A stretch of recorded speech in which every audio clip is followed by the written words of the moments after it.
कार्यक्रम के पुण्यार्चक है श्री कंवरलाल जी, महावीर प्रसाद जी पाटनी, आरके ग्रुप, मदनगंज, किशनगढ़, राजस्थान। जय श्री ओम नमः सिद्धेभ्यः, जय श्री ओम नमः सिद्धेभ्यः। सर्वमंगलमांगल्यं सर्वकल्याणकारकं प्रधानं सर्वधर्माणां जैनं जयतु शासनम्। पंच परमेष्टि भगवान की जय। आचार्य श्री गुरुवर कुंद महाराज की जय। आचार्य श्री गुरुवर विद्यासागर महाराज की जय। परम पूज्य निर्यापक श्रमण मुनि श्री सुधा सागर जी महाराज की जय। जय। परम पूज्य महासागर जी महाराज की जय। आचार्य संघ की जय। कल अपन के प्रवचन की श्रृंखला में इस बात को लेकर के समझा कि जो कुछ हमारे पास है, यदि ये सब कुछ चला गया तो हमारी बिफोर टाइम क्या तैयारी है। सारे भारत के लोग जो तत्व जिज्ञासी थे हिल गए और इस बात में कहा कि ये तो आज तक मैंने सोचा ही नहीं कि इसके बिना मेरी क्या तैयारी है। क्योंकि व्यक्ति पर के आश्रित होते होते भूल जाता है कि मेरे पास भी पैर हैं। अध्यात्म ग्रंथ और समय सार यही कहते हैं, पर का उपयोग इमरजेंसी में करना चाहिए, शौक में नहीं। आप लोगों की सबकी आदत क्या बन गई है, आप पैदल जा सकते हैं तो आप कहते हैं जरूरत क्या पैदल जाने की जब गाड़ी है तो। अब देखना, पैदल जाने की शक्ति थी, कोई दूरी नहीं थी, जा ही रहे हैं, लेकिन आपके पैदल जाने की शक्ति किसने नष्ट कर दी। गाड़ी रखी है पर पैदल जाने की क्या जरूरत। बाप भी बेटे से कहता बेटा गाड़ी रखी पैदल क्यों गया था। ये हमारी बहुत बड़ी भूल है। और नीति ये कहती है गाड़ी की अधीनता में जब भी स्वीकार करूंगा जहां हम पैदल नहीं जा सकते। जल्दी पहुंचना है, पैदल नहीं पहुंच सकते। पैदल जाने में रिस्क है तो हम गाड़ी का उपयोग करेंगे गृहस्थ की अपेक्षा, नहीं तो नहीं। महावीर ने मुनि को क्यों पैदल कर दिया। क्या मुनि के पास गाड़ियां नहीं थी? क्या आप लोग गाड़ियों में नहीं बैठा सकते थे? नहीं, मुनि को कहा पराधीन नहीं होना है। तुम्हारे लिए पैर दिए, अपनी स्वशक्ति अपने पैरों से चलो। गाड़ी के बिना भी जिंदगी चल सकती है, चला रहा हूं, हजारों 10-12 हजार किलोमीटर चल चुका हूं। थोड़ा सा पैर में मेरे कट लगा था। एक सज्जन आए, बोले महाराज जी ये तो पैर आपके कट गए, हम लोग जूते चप्पल पहनते नहीं करते। मैंने कहा होश में आओ, तुमने कितने जूते चप्पल तोड़ के फेंक दिए। मैं 40 साल में वही चला रहा हूं, एक ही जूते चप्पल। 40 साल से वही चल रहा है, सब कोई विकल्प ही नहीं आया, चल रहा है। अब थोड़ा सा उसमें कट आ गया तो कोई चीज पुरानी तो होती, फिर भी अभी बदलूंगा नहीं, ऐसे जिंदगी में चल जाएंगे। तुमने कितने बदल दिए और कितने चले हो। तो गाड़ियों में बैठे बैठे इतने जूते तोड़ देते हो। हम लोग पैदल चलते चलते ये दोनों पैर आज तक भी सलामत हैं, चल रहे। बहुत सारी शक्तियां बंधु, विज्ञान, भौतिकवाद एक ऐसी कूटनीति है जिसे अपन लोग कहते हैं अंग्रेजों की, विदेशियों की एक कूटनीति होती है कि व्यक्ति को पहले शुरुआत में सस्ते में चीज दो, फोकट में चीज दो, बाजू वाली दुकान को बिल्कुल बंद कर दो। जो होशियार व्यापारी होता है ना, शुरुआत में इतना घाटा उठाता है, ये जितने पूंजीवादी होते हैं शुरुआत में घाटा उठाएंगे, बिल्कुल फोकट में कहेंगे, मोबाइल देंगे आपको, चिप्स देंगे, कोई चार्ज नहीं लगेगा, ले लो आप। सारी दुनिया की चिप्सें बंद हो जाएंगी, कंपनियां बंद हो जाएंगी, पर उसके बाद इतना चार्ज निकालेंगे कि वो जो घाटा था ना वो भी पूरा हो जाए। ये व्यापारिक चाल है। माल को घाटे में बैठना शुरू कर दो, बाजू वाली दुकान का दिवालिया निकलना चाहिए, उसको कुछ भी नहीं मिलना चाहिए। को क्या करेगा, वो कर ही नहीं सकता। पर जब वो खत्म हो जाए तब करना। अंग्रेजों की यही नीति थी, विदेशी दुश्मन के लिए यही नीति होती है कि उसको इतना ज्यादा सुख सुविधाएं दे दो, इतनी ज्यादा सुख सुविधाएं दे दो। पहले जब कॉन्वेंट स्कूल खुले थे, फ्री में पढ़ते थे, फ्री में पढ़ाया जाता था। धीरे धीरे उसका परिणाम ये निकला कि हमारे भारतीय स्कूल बंद हो गए। आज उन स्कूलों में 20 लाखों रुपया है। जैसे मैंने चाय का उदाहरण दिया था, बहुत सारी चीजें। इसी प्रकार ये विज्ञानवाद, भौतिकवाद, संसार हमारी आत्मा के लिए इतनी सुख सुविधाएं देती है, इतनी सुख सुविधाएं देती है कि हम पर वस्तु को सामने देखकर सोचते हैं कि जब सामने का माल मिल रहा है तो अपने डिब्बे की पूड़ी खाने की क्या जरूरत पड़ी, जब सामने वाला देता है।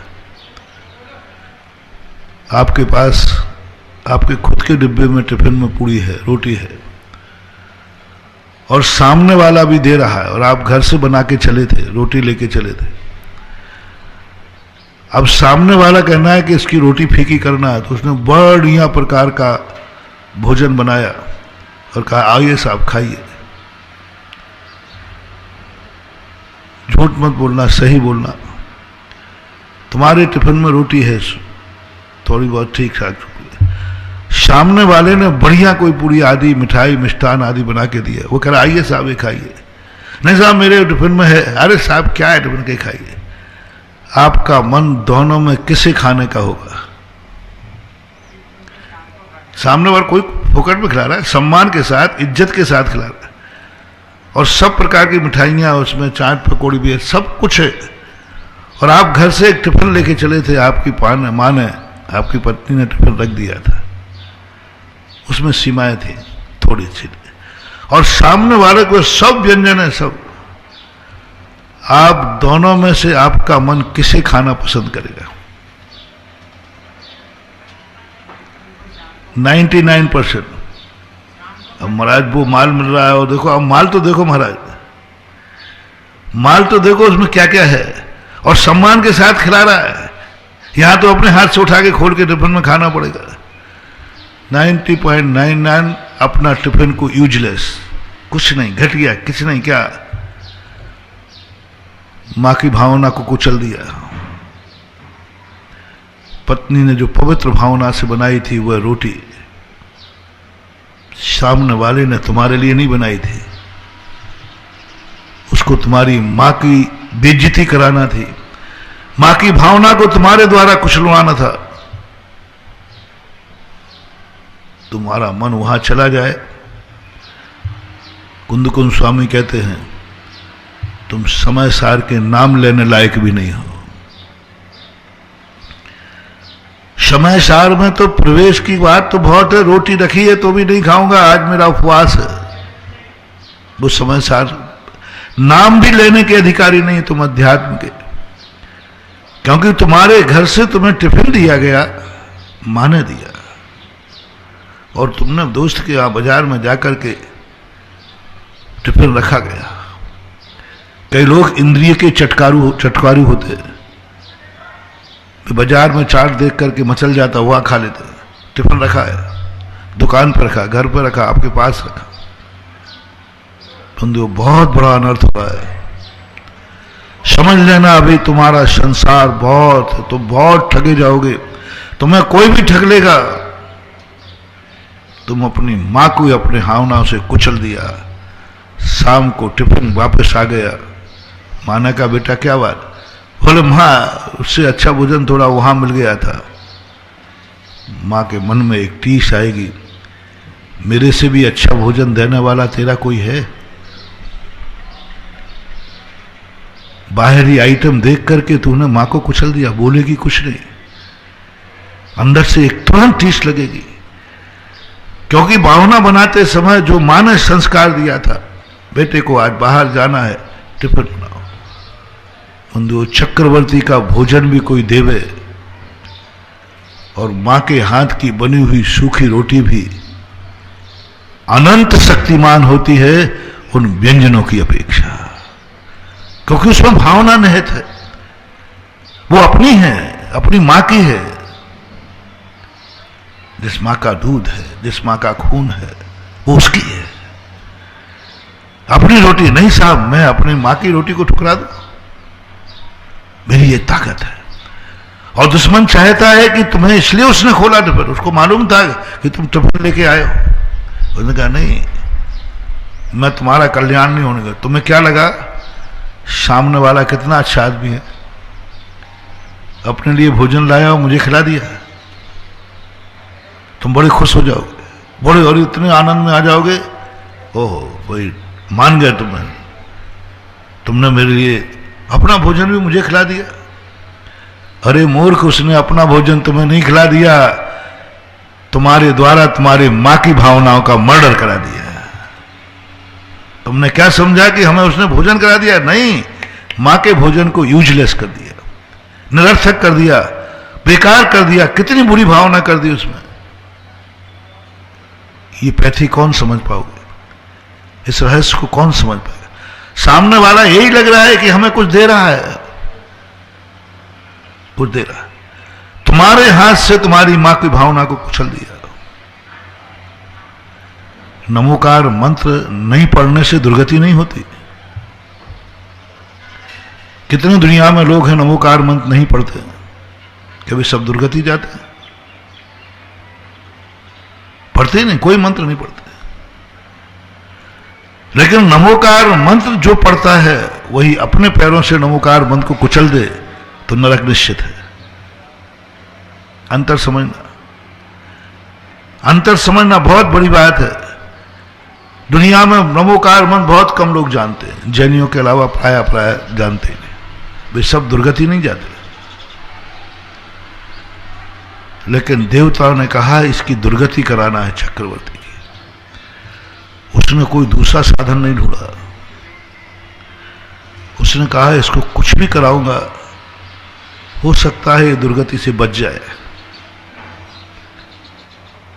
इसको यदि मैंने कुछ खिला पिला भी दिया, यदि इसको मैंने शराब भी पिला दी, मांस भी खिला दिया, कुछ भी खिला दिया, लेकिन शास्त्रों में आया कोई जबरदस्ती यदि खिला देगा तो उसका दोष उसको नहीं आएगा। सेवन तो भी न सेवते, इसको मार भी दूंगा, यातनाएं भी दूंगा, तो शायद ये अकाम निर्जरा करेगा। यदि मैं इसको दुख देकर के मारूंगा तो ये नियम से आर्त ध्यान के साथ मरेगा, अकाम निर्जरा करेगा। कभी अकाम निर्जरा करे भवन त्रक में शुरतन धरे, ये देव बन सकता है। लेकिन मुझे तो इसको नरक भेजना है, दुर्गति भेजना है। सावधान से सुनना कल का प्रवचन जो आपको, कि मैंने क्यों कहा कि सबके बीच में होकर के कहो ये सब चले गए, जिंदा को मरा हुआ मान करके चिंतन करो, तैयारी क्या है। कल बहुत सब जिंदा लोगों को मरवा दिया कल,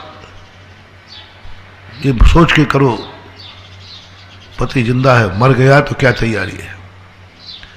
धन तुम्हारे पास हाथ में है, चला गया तो क्या तैयारी है। मकान तुम्हारे हाथ में है, चला गया तो क्या तैयारी है। गाड़ी तुम्हारे हाथ में है, बैठे हो गाड़ी में, गाड़ी यदि खराब हो गई तो क्या तैयारी है। होते हुए सब कुछ कहा था। कुंद कुंद की ये भाषा समझना बहुत कठिन है महानुभाव। कुंद कुंद हमें कहां ले जा रहे हैं। हमें क्या लग रहा है कि सामने वाला हमारा सहयोग कर रहा है? नहीं, हमें बर्बाद कर रहा है। सामने वाला हमें सुविधा दे रहा है? नहीं, हमारा विनाश कर रहा है। उस जो सही दुश्मन होता है वो 2 मिनट में मारता नहीं है, वो इस तरीके से मारना चाहता है कि ये जहां जहां जाए दुख पावे। जो भावावेशी दुश्मन होते हैं वे तो ग्रोथ आया मर्डर कर देते, 1 मिनट निपटा देते हैं, लेकिन जो आदतन अपराधी होते हैं, जो घोर दुश्मन होते हैं, वो कहते हैं मारना नहीं है, तड़पाना है। मारना नहीं है, इसको ऐसी दशा देना है कि जन्म जन्मांतरों तक जाए। वो देवता अवध ज्ञानी था, उसने कहा चक्रवर्ती को दुख देना है मुझे, और ऐसा दुख कि भवांतरों तक भी जावे। यदि मैं इसको प्राण ले लूंगा, पानी में डुबो दूंगा, मर जाएगा। यदि मैं इसको कुछ भी खिला दूंगा, कुछ भी करूंगा, तो भी ये अकाम निर्जरा करके कुछ कर सकता है। कोई ऐसा उपाय बताओ जिस कारण से चक्रवर्ती की, मेरे दुश्मन की दुर्गति को कोई नहीं रोक पाए, परिणाम भी नहीं। ये मत समझना कि हम दुश्मन को बहुत दुख दे रहे हैं तो उसकी दुर्गति हो जाएगी। हमारे यहां अकाम निर्जरा से भी देवगति है। किसी को हम परेशान कर रहे हैं, ये मत समझना कि वो दुर्गति चला जाएगा। उस परेशानी में उसकी अकाम निर्जरा हो रही, धर्मात्मा नहीं है। अपन ने उसको कमरे में बंद कर दिया, इसको भोजन पानी नहीं देना, अपने आप ही मरेगा नहीं बंधु, वो मर जाएगा लेकिन देव बनेगा मर करके, क्योंकि वो अकाम निर्जरा कर रहा है। हमने तो बंद किया कि ये दुर्गति होगी, इसकी दुर्गति नहीं, वो तो सदगति को प्राप्त हो गया। किसी को अपन ने बंदी बनाकर बांध दिया, कोई जरूर नहीं कि उसकी दुर्गति हो, अकाम निर्जरा करके कर रहा है। किसी को हमने कीलन चुभा चुभा के मारा, चमड़ी छील छील करके इतना तड़पाया, इतना तड़पाया, पूरी चमड़ी छील दी, नमक मिर्च का पानी छिड़क दिया, तड़प तड़प के मारा, उसकी दुर्गति हो, ये नियम मत करना। इतना दुर्गति, इतना बुरी तरह मारा कि लोग देख के दहल गए, तो भी उसकी दुर्गति होगी ऐसा तुम भाव मत सोचना, उसकी सदगति हो सकती है। दुनिया का कोई भी एक भी साधन ऐसा नहीं है जो ये नियामक घोषणा कर सके कि इसकी दुर्गति निश्चित है। इस भाव में ही नहीं दुख, अगले भाव में भी दुख उठाएगा। खूब चिंतन करो आप अपने दुश्मन को किस तरीके से गारंटेड कि इसकी दुर्गति निश्चित है, कोई नहीं बचा सकता। मैंने बहुत चिंतन किए, बहुत चिंतन किए, जिस प्रकार का दुख दुश्मन को दिया जाए, इस प्रकार से दुश्मन को भटकाया जाए, दुश्मन को गुमराह किया जाए, दुश्मन को ऐसे रास्ते पे भेज दिया जाए जहां शेर चीते खा जाए, ऐसी गुफा में भेज दिया जहां लौट के ही नहीं आवे।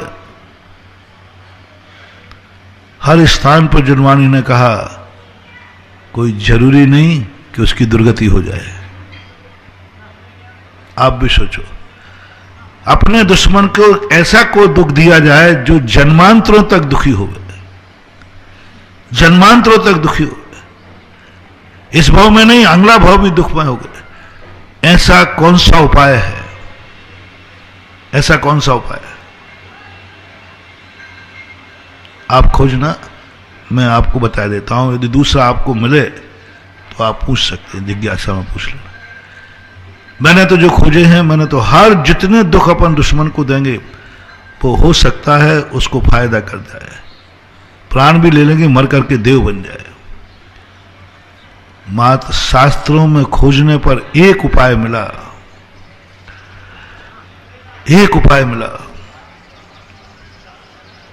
जिसको वो अपना मानता हो, उन अपनों का अपमान उसके द्वारा कहलवा दो। बस सबसे बड़ा अपराध। मैंने इसको डेवलप किया चक्रवर्ती कथा से। बस जिसको ये सब कुछ मानता हो, सबसे बड़ी दुर्गति, सबसे बड़ा किसको मानता है? सबसे बड़ा कौन है तुम्हारी जिंदगी में? जब तुम्हारे जीवन में संकट आ जाए, तो सबसे पहले तुम्हारे मन में किसका नाम याद आएगा? आप किसको चाहते हैं सबसे ज्यादा? एक परीक्षा है, किसको चाहते हैं? उसका एक ही तरीका परीक्षा का, जब तुम्हारे जीवन में संकट आए, कौन व्यक्ति सबसे ज्यादा, अपन किसको सबसे ज्यादा चाहते हैं? अपनी जिंदगी में सबसे बड़ा महान कौन है? हम कैसे निर्णय करें? अपनी जिंदगी में तो बहुत शायद बहुत लोगों को चाहते, कई बार अपन ही निर्णय नहीं कर पाते। तो उसका परीक्षा में एक प्रमाण, तुम्हें एक नीति दे रहा हूं। तुम्हारी दृष्टि में सबसे बड़ा शक्तिमान, तुम्हारी दृष्टि में सबसे बड़ा शक्तिमान कौन है? किसके लिए किया जाए? तो उसकी जिंदगी में निर्णय करना, जब तुम्हारी जिंदगी में सबसे बड़ा संकट आए, कोई तुम्हारा जिंदगी में अब सहारा नहीं बचा, कोई सहारा नहीं, सब तरफ के प्रयास तुमने कर लिए, आप किसको याद करना चाहेंगे? किसको याद करना चाहेंगे? सब तरफ संकट में फंस गए, कुछ भी नहीं अब तुम्हारे पास बचा, किम कर्तव्य मूड हो, उस समय आप किसको याद करना चाहेंगे?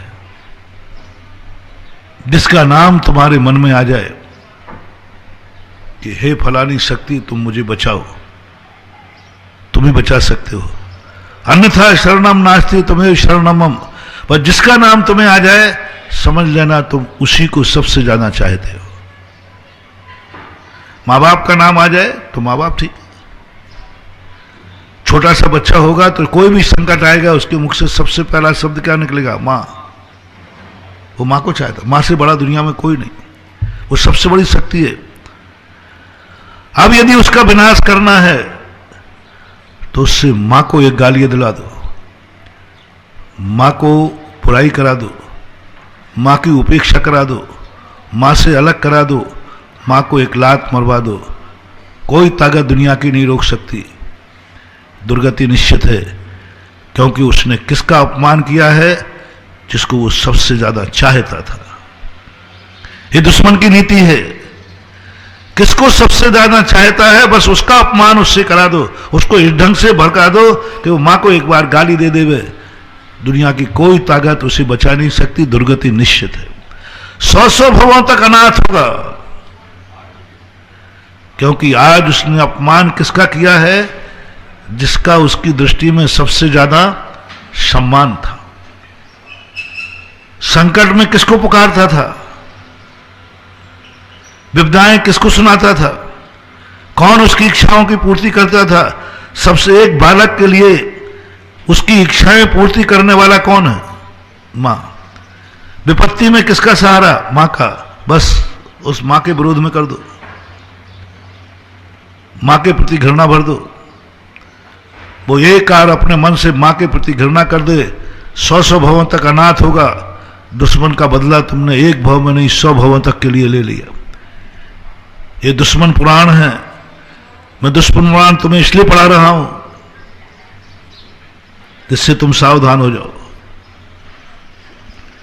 हाँ, पुलिस वालों को भी क्रिमिनोलॉजी डिपार्टमेंट में क्रिमिनोलॉजी अपराध शास्त्र पढ़ाया जाता है, इसलिए नहीं कि अपराध शास्त्र करना है, अपराध करना है इसलिए कि अपराधियों को कैसे अपराध करते उनको पकड़ना है।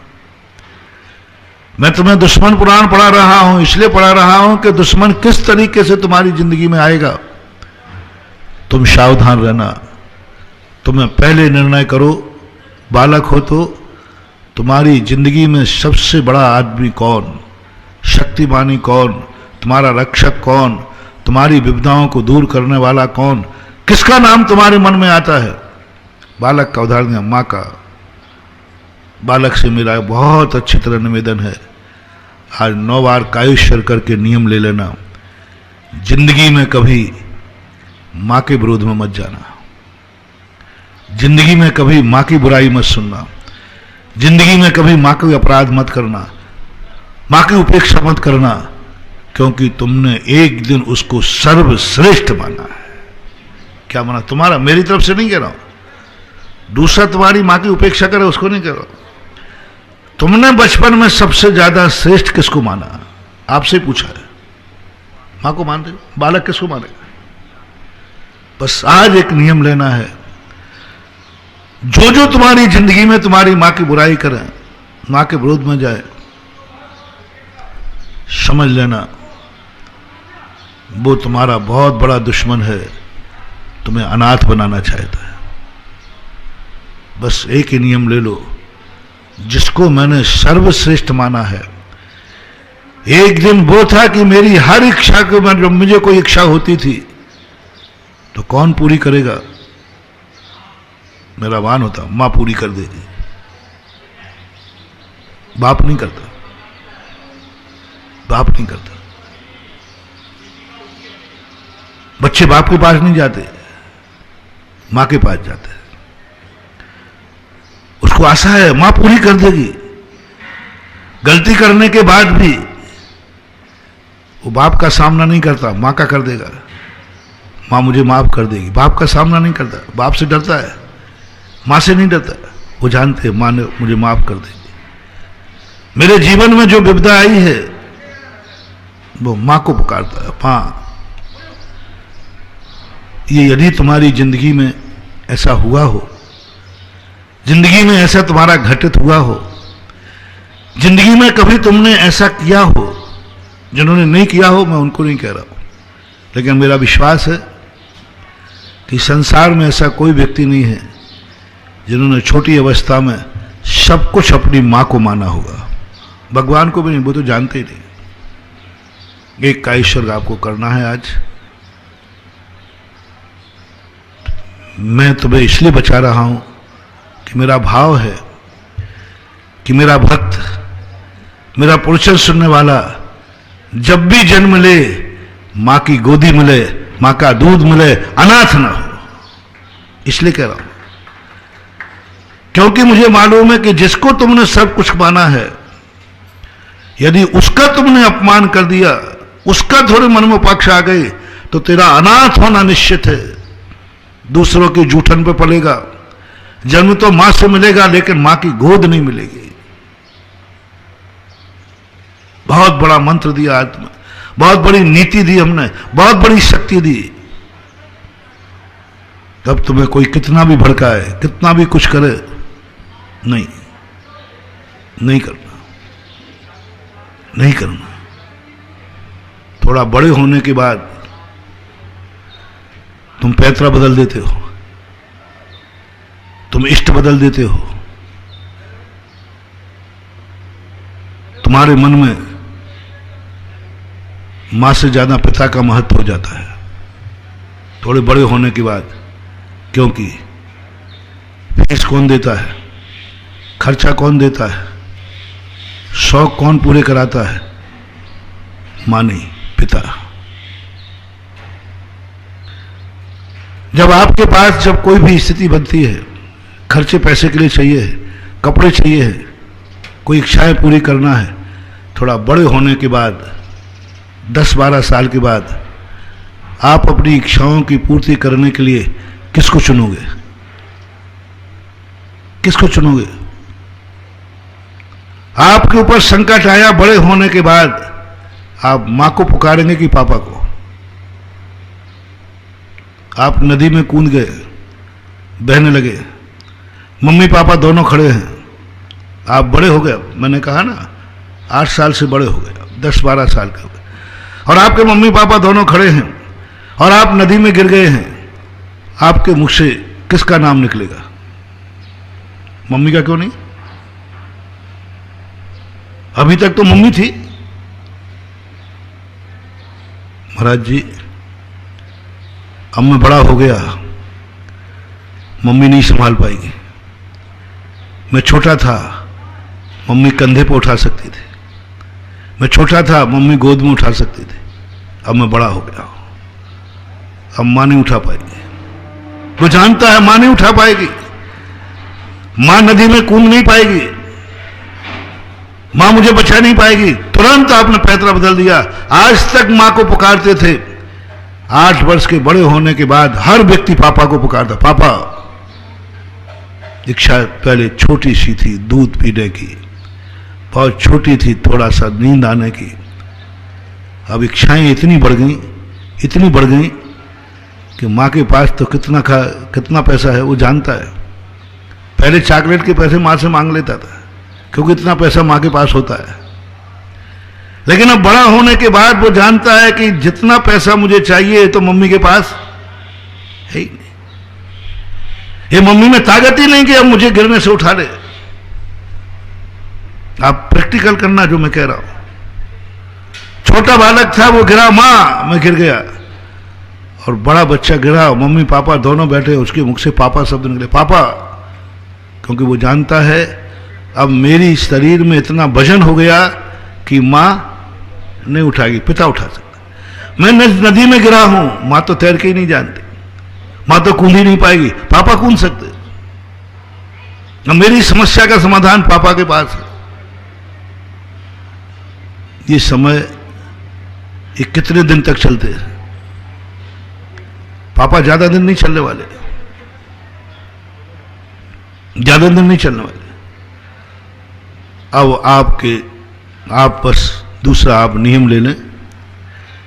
एक दिन वो था मेरे जीवन में कि 8 साल से 18 साल तक, 10-12 साल तक मेरी हर इच्छा की पूर्ति जब मुझे होती थी, मुझे पापा याद आते थे। जब मुझे कोई संकट आता था, पापा याद आते थे। मैं सर्वश्रेष्ठ मेरी जिंदगी की समस्या का समाधान, मेरी आवश्यकताओं को थी, पापा करते थे। दूसरा कार्य कर लीजिए, जिंदगी में हम पापा के विरोध में नहीं जाएंगे, पापा की उपेक्षा नहीं करेंगे, इनको कभी भी गाली नहीं देंगे, और जो मुझे इनके विरोध में भड़काएगा वो हमारा दुश्मन होगा। कर लो महानुभाव, क्योंकि दुश्मन तुम्हारे आएगा, तुम्हारे पापा के प्रति विरोध में भरेगा, वो चाहता है। और जिन व्यक्तियों ने अपने पापा को देखा ही नहीं, कुछ शिक्षा पूरी नहीं, उनके लिए नहीं कह रहा हूं। आप अपनी जिंदगी का आज होमवर्क कीजिए, कब कब आपको अपनी जिंदगी में पापा की जरूरत पड़ी, कब कब आपको उनकी आवश्यकता पड़ी, कब कब आपको दुनिया में स्वभाव आया ये कार्य मात्र मेरे पापा कर सकते हैं। उन सब चीजों को याद करके कायस्वर करना है कि एक दिन वो था जब मेरे सब कुछ पापा थे, हर इच्छा की पूर्ति। बस वह नियम करता हूं, पापा के विरोध में नहीं जाएंगे। अन्यथा ये भी कान खोल के सुन लो, मां का तुमने कायस्वर कर लिया, पापा का नहीं किया, तो जन्म ले लेके तुम जन्म लोगे, 8 साल के पहले पापा का छाया तुम्हारे ऊपर से उठ जाएगा। जब तक पापा की जरूरत पड़ेगी, पापा तुम्हारी जिंदगी से जा चुका होगा। बहुत कड़वा सत्य है, सुनने का प्रयास करना। कितने बच्चे हैं वहीं तक जहां तक मां का सहारा था तब तक पापा भी जिंदा थे। अब ऐसी विपदा आ गई कि मां नहीं बचा सकती, पापा बचाएगा। ऐसी जरूरत आ गई कि पापा इच्छा करेगा, पापा बन गया, चला गया, छोड़ दिया, मर गया पापा। 8 साल के बाद कितने पापा मर जाते हैं जब उसको पापा की जरूरत थी। मां की जरूरत नहीं थी, अब मां जिंदा है क्योंकि तूने मां का सम्मान किया है ना, मां का कायस्वर कर लिया ना, तो अब तुम्हारा अगले भाव में मां जिंदा रहेगी। मां नहीं मरेगी, पापा मरेगा, क्योंकि तूने पापा की उपेक्षा की थी। नियम करो, जो जो दुनिया की कोई शक्ति, मेरे विचार, मेरा सोच पापा के खिलाफ जाएगा, उसको अपनी जिंदगी में नहीं बसने दूंगा। मेरे गुरु का आशीर्वाद है, निर्देशन है। अन्यथा तैयार हो जाओ, 8 वर्ष के बाद तुम्हारी जिंदगी में 100 भवों तक पापा नहीं मिलेगा। कितने भवों तक? क्योंकि इसलिए कह रहा हूं क्योंकि एक दिन तुमने पापा को सब कुछ माना था। या तो फिर तरीका एक ही दे रहा हूं, बचपन से मां को दे रहा हूं, तुम कितनी भी विपत्ति आ जाए, कितना भी कुछ आ जाए, मां को मत पुकारना। कितनी भी इच्छाएं तुम्हें, भूख लगे, कुछ भी करे, मां को मत याद करना। बालक की तरफ से आप सबसे पूछता हूं, संभव है? छोटा बालक को अपन कहें बेटा तुझे कल मां का अपमान करना है, इसलिए तू आज से मां को कुछ भी काम में मत लेना, कोई इच्छा हो मर जाना, मां को मत पुकारना, कितनी संकट आ जाए मर जाना, मां को मत पुकारना,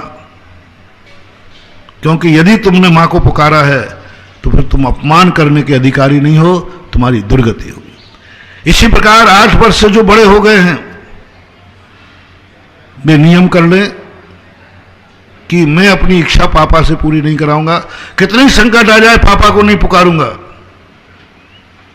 फिर यदि आप पापा का अपमान करते हैं तो आपको ज्यादा पाप नहीं लगेगा, आपको दुर्गति नहीं लगेगी, क्योंकि आपने पापा को कुछ माना ही नहीं,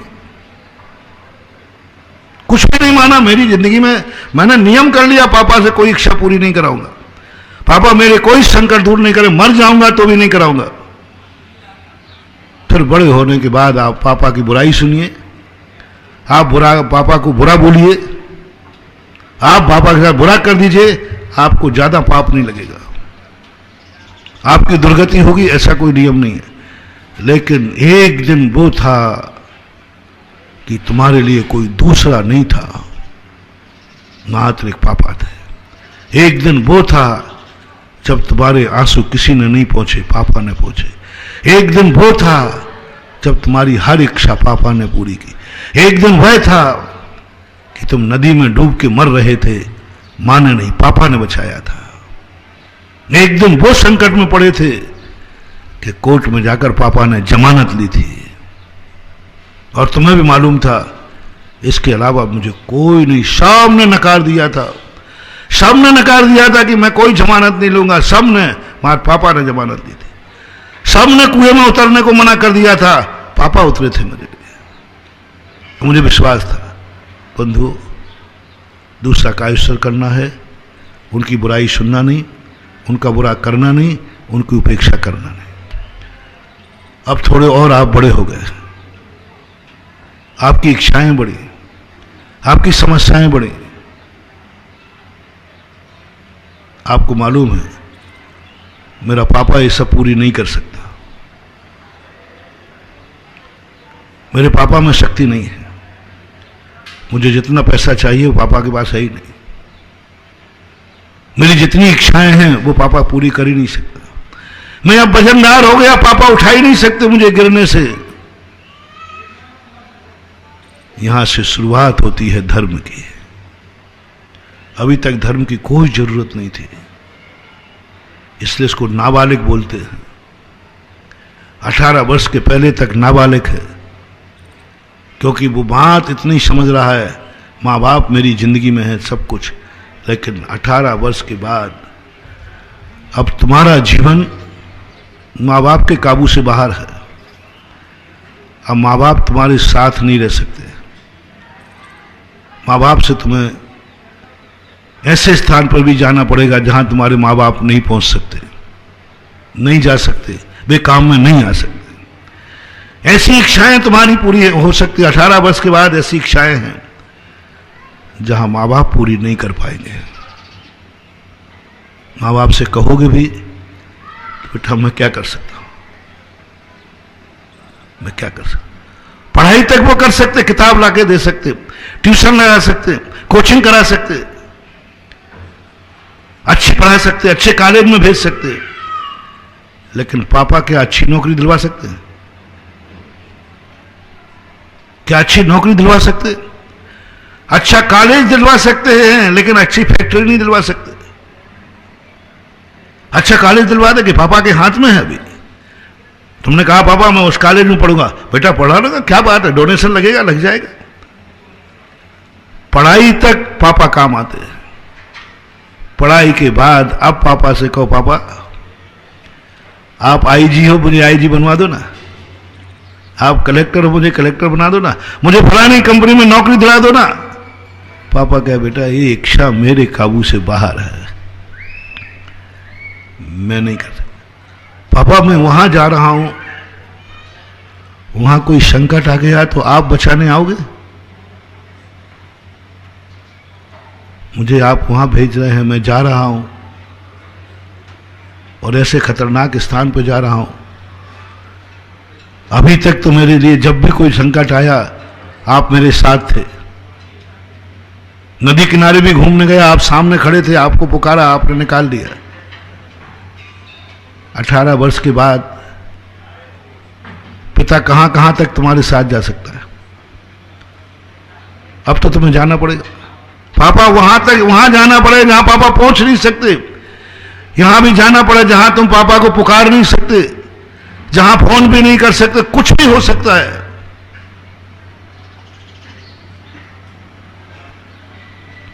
रिपीट करता हूं, समझे सब लोग, पापा की गति रुक गई। अब पापा, जिंदगी में ऐसा समय आ सकता है कि तुम्हारी कोई ऐसी इच्छा हो सकती है क्या जिसको पापा पूरी ना कर सकें? ऐसी कोई इच्छा है? 18 साल से बड़े बच्चों से पूछ रहा हूं,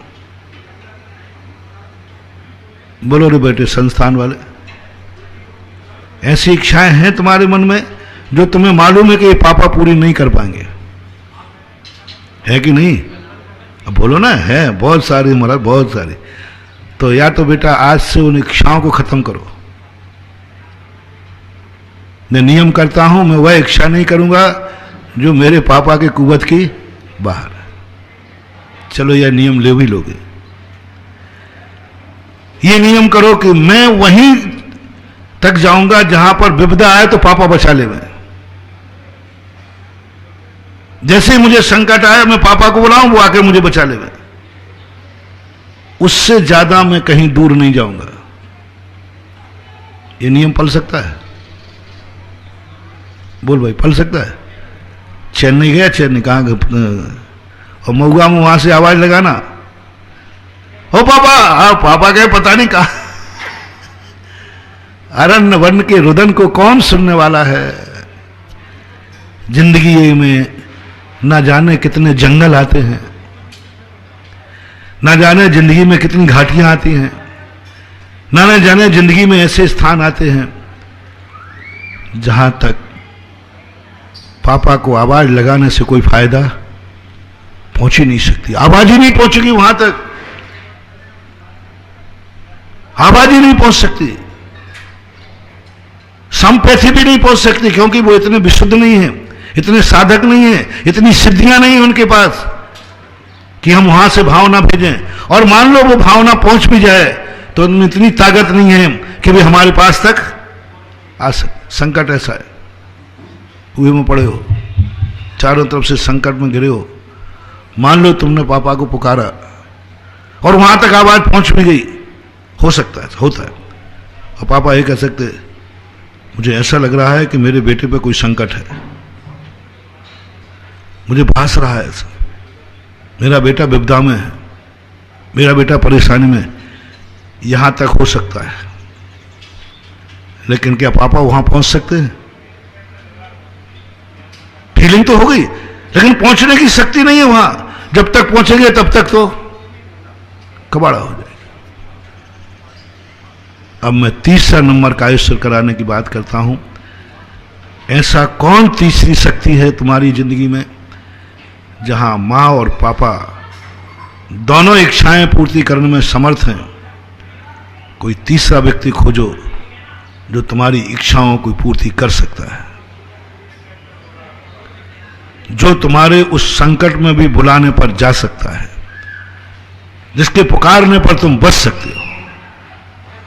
वो तीसरा व्यक्ति कौन है? कौन है तीसरा व्यक्ति? 3 देव, शास्त्र और गुरु, पंच परमेष्टि। बहुत बड़ी बात कही महानुभाव। ये 3 महाशक्तियां ऐसी हैं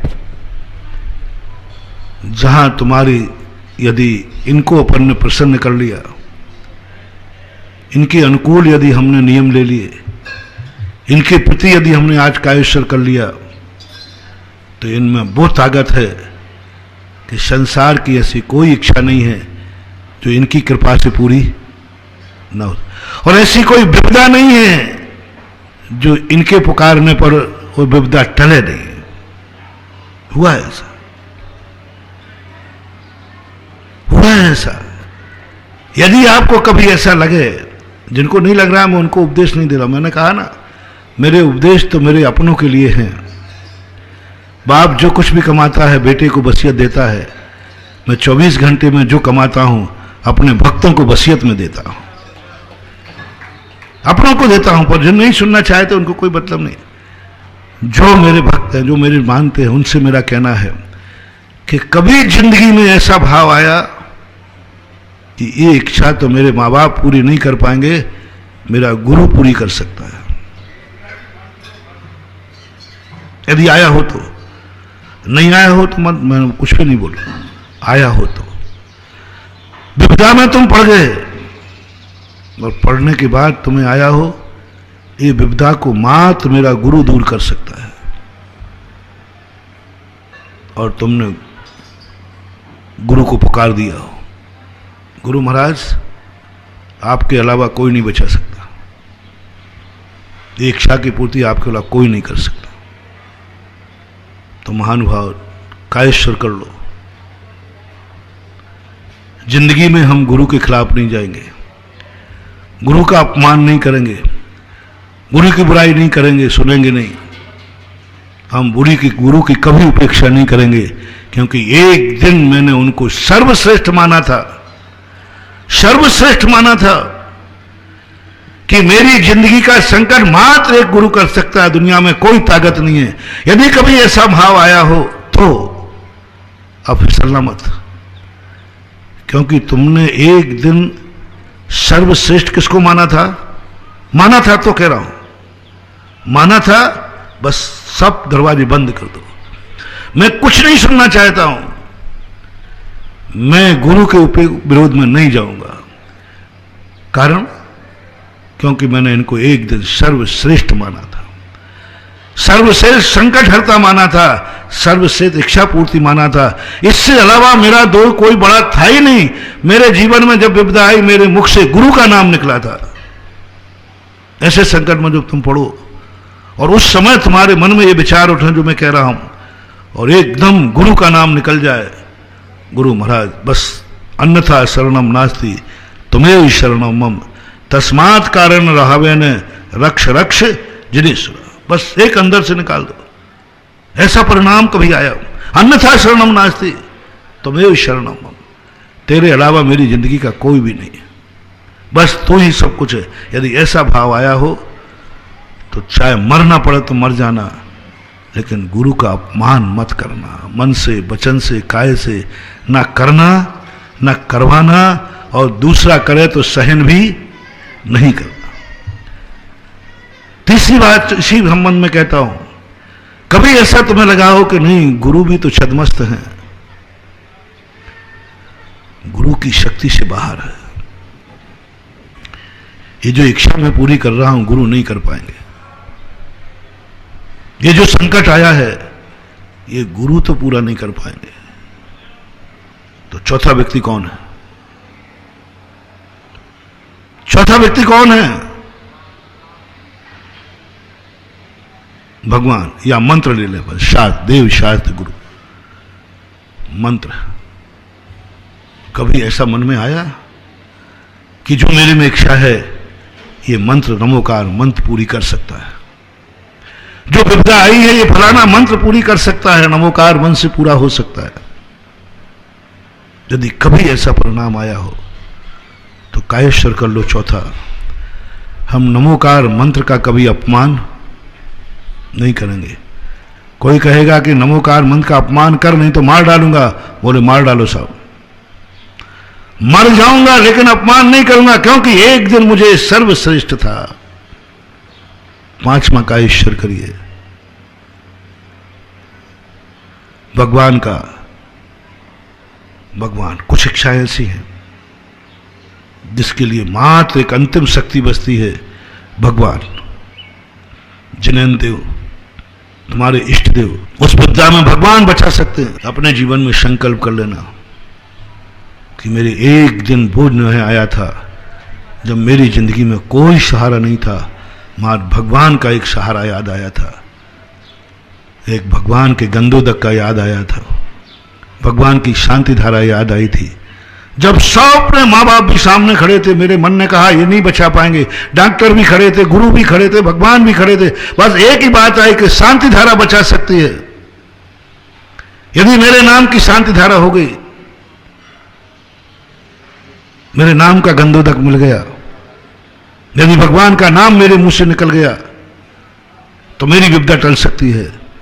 यदि महानुभाव कभी तुम्हारी जिंदगी में ऐसा परिणाम आया हो कि अब इसके अलावा कोई नहीं है, बस इसका अपमान कभी मत करना, इसकी उपेक्षा भली मत करना।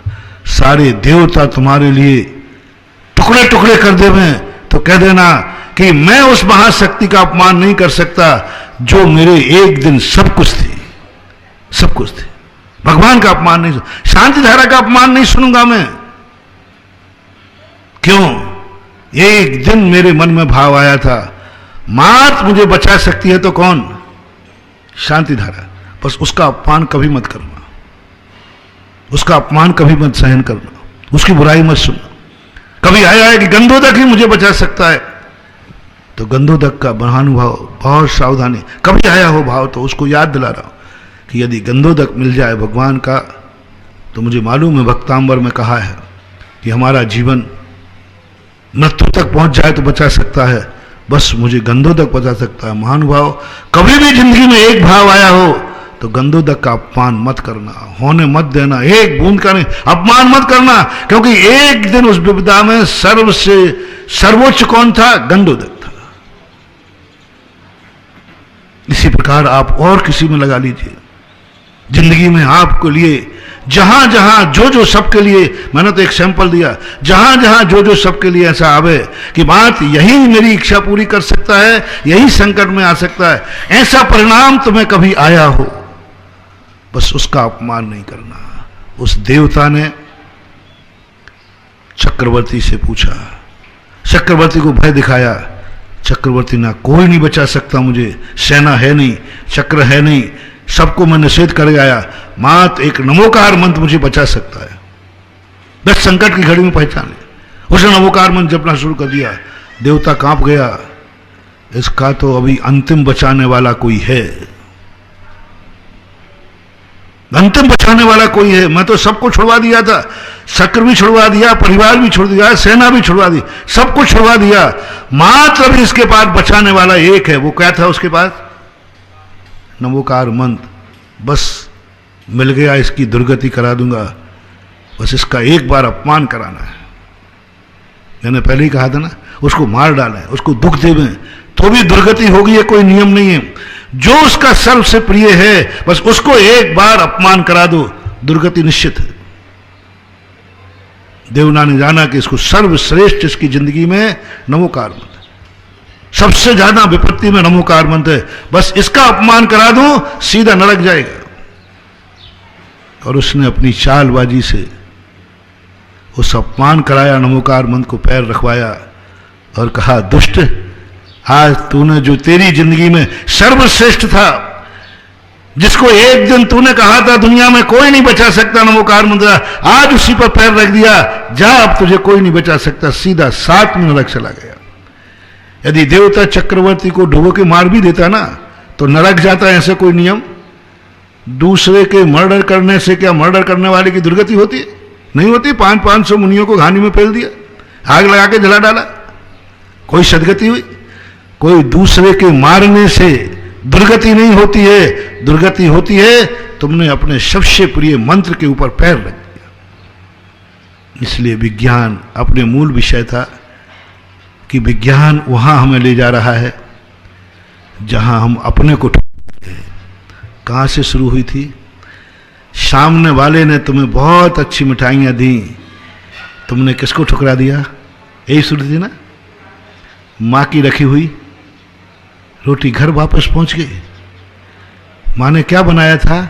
मेरा बेटे भूख लगेगी, रोटी खाएगी। रोटी का समय आया था तो मां घर में बैठे रेकी कर रही थी, बेटे ने रोटी खोली होगी, उसमें हमने थोड़ा घी कम लगाया था, रोटी बिल्कुल भार नहीं रही होगी। मैंने सब्जी रखी थी, वो सब्जी कहीं खराब नहीं हो गई हो, मैंने पापड़ रखा था, वो कहीं गीला नहीं हो गया हो, कहीं ऐसा। किस समय? जिस समय खाने का समय हुआ है, माँ ने टिफिन भेजा और घर बैठे चर्चा कर रही माँ पत्नी बैठ करके कि उसको ये नहीं हो गया हुआ, ये नहीं हो गया होगा, कहीं ये नहीं हो गया। ऐसा हो सकता है कि नहीं? बोलो, होता ही है। अरे ये चीज रखना मैं भूल गई, ये तो उसको सबसे बड़ी चीज थी, ये गीला नहीं होगा, ये सब होगा। वो रेकी दे रही है और यहां टिफिन में रोटी वापस आ रही है, टिफिन की रोटी वापस आ रही। रेकी मंत्र साधना, क्योंकि तुम्हें एक किसी मन चले ने मिठाई और पूड़ियों का निमंत्रण दे दिया, तुम खुश हो, तुम चाह रहे हो ये व्यक्ति मुझे कितना चाहता है। अरे मूर्ख, वो तुम्हें चाह नहीं रहा है, वो तेरे द्वारा तेरी मां की भावना का कुठाराघात करा रहा है।